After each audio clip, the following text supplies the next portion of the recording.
meeting you again. So Yeah. Commissioner, how are you, sir? I'm good. How are you, sir? Very good to see you again. Always pleasure. So, I can see what boots he has today. So, Same one. Same one. And you?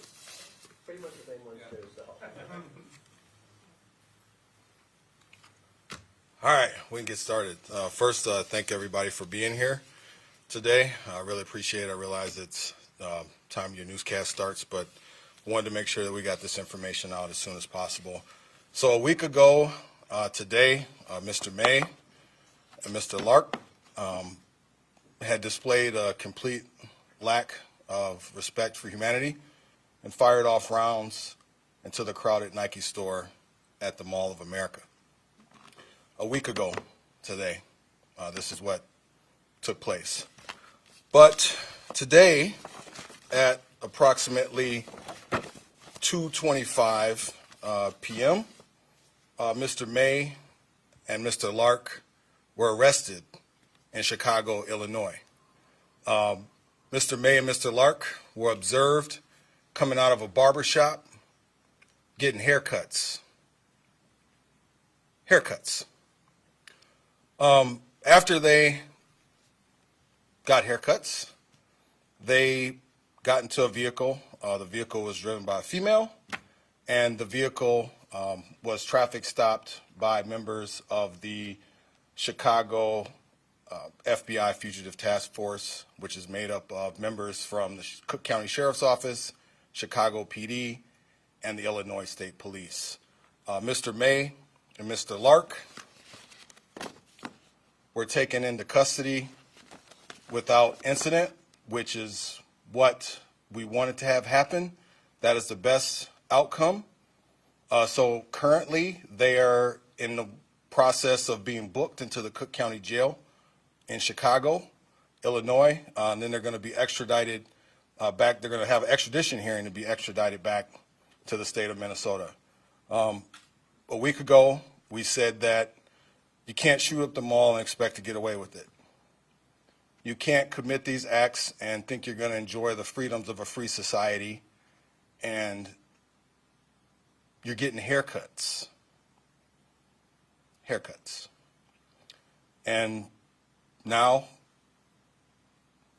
we've locked them up on the 30th anniversary of the mayor, or excuse me, 30th anniversary for the mall. Mr. May and Mr.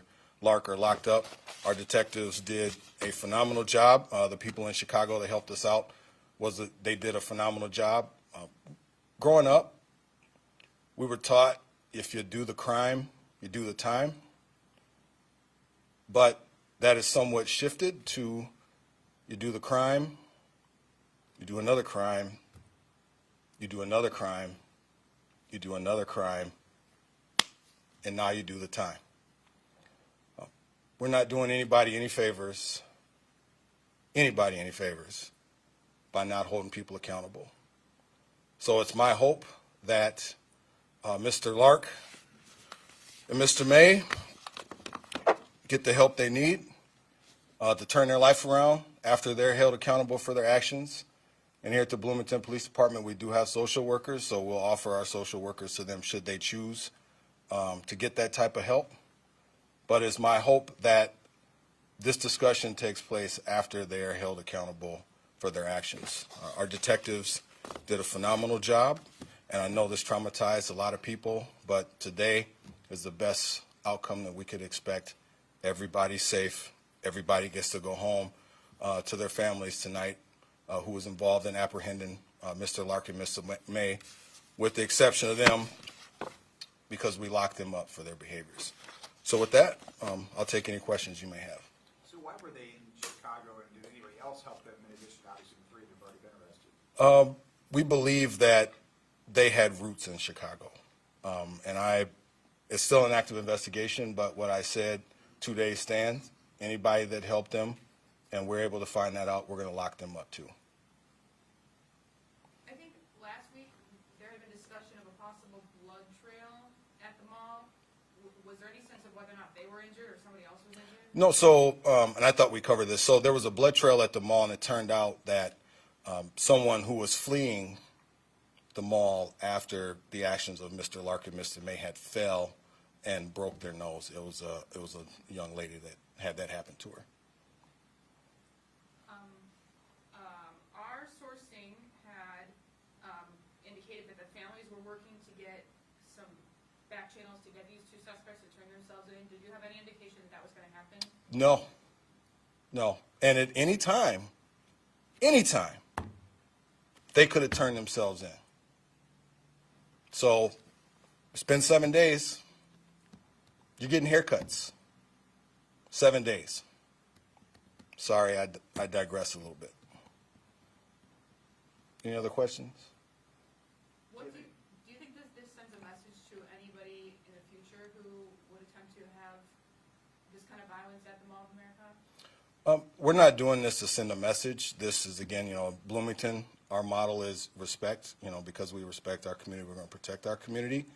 And if you commit these acts in Bloomington, you can expect that our officers and our detectives are going to lock you up.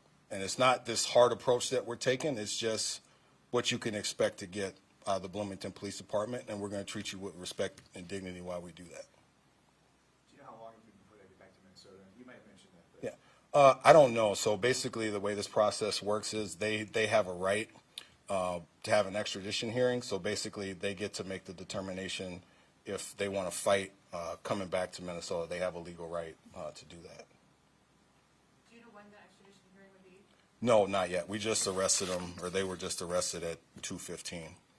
Can you talk about the charges that they face?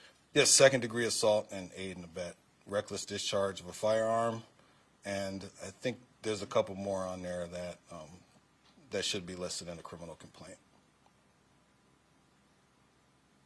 do you know if they were armed at the time when they were arrested? There was a weapon found in the vehicle. We're not sure if that gun was the one used at the mall yet. Do you know what the connection was to the person who was driving them? Not yet. Was she arrested as well? It's still an active investigation.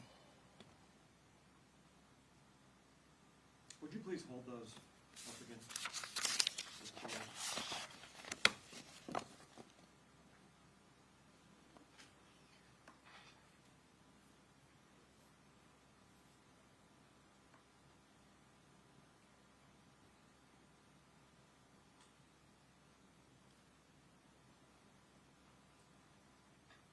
I was going to ask you, any more clarity on how that fight started? I know we talked about that last Yeah. couple of days ago. Not yet.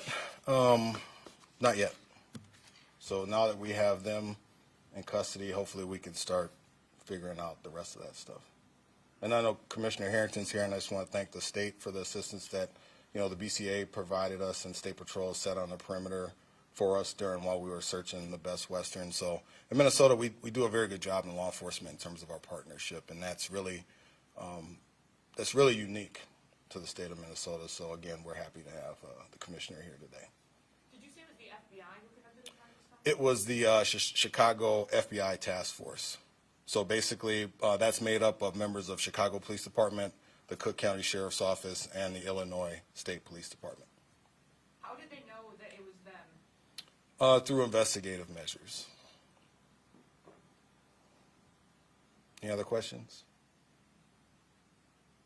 All right, sorry to have you all at Bloomington during newscast time. So, thank you. Appreciate it.